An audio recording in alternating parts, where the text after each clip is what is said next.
Osteoarthritis किंवा वयोमानानुसार होणारी गुडघेदुखी याच्या सुरुवातीच्या काळात जर का आपण निदान केलं तर त्याच्यासाठी बऱ्याच प्रकारच्या ट्रीटमेंट मोडॅलिटीज आता उपलब्ध झालेल्या आहेत. जसं की सुरुवातीला काही औषधं, एक्झरसाइज किंवा ज्याला आम्ही फिजिओथेरपी म्हणतो, एवढं केलं तरी बऱ्याच पेशंटला गुडघेदुखीपासून मुक्तता मिळते किंवा त्यांच्या वेदना कमी होतात. परंतु जेव्हा पेशंट स्टेज 1 किंवा स्टेज 2 ऑस्टिओआर्थरायटिसमध्ये जातो त्यावेळेला गुडघ्यामध्ये काही इंजेक्शन्स देखील आपल्याला देता येतात.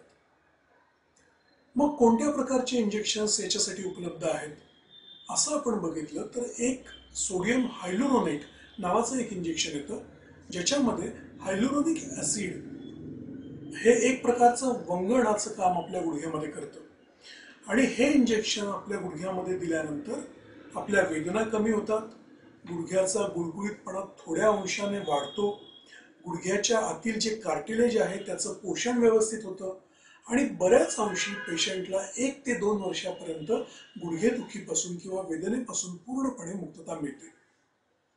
दुसऱ्या प्रकारचं जे इंजेक्शन आहे ज्याला आम्ही PRP म्हणतो.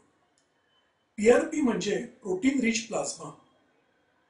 ह्या इंजेक्शन्सच्या बाबतीमध्ये पेशंटचं स्वतःचं ब्लड घेतलं जातं, साधारणपणे 15 cc ब्लड घेतलं जातं आणि त्या ब्लडमधून प्रोटीन रिच प्लाझ्मा सेपरेट केला जातो आणि हा प्रोटीन रिच प्लाझ्मा गुडघ्याच्या आतमध्ये इंजेक्शनद्वारा इंजेक्ट केला जातो.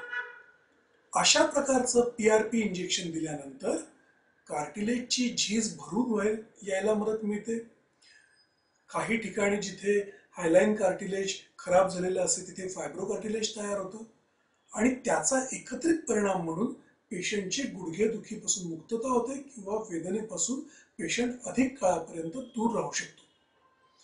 म्हणून बऱ्याच वेळेला गुडघे दुखायला लागल्यानंतर लवकरात लवकर निदान करून घेणे, आपल्या गुडघ्याची किती झीज झाली आहे हे एक्झॅक्टली जाणून घेणे आणि त्याप्रमाणे योग्य ती ट्रीटमेंट करणे हे अत्यंत गरजेचे असते किंवा त्याच्यामुळे आपण आपला गुडघा वाचवू शकतो आणि जी आपल्याला सर्जरी लगेच लागू शकते ती आपण काही काळाकरता तरी नक्कीच पुढे ढकलू शकतो असं मी म्हणेन.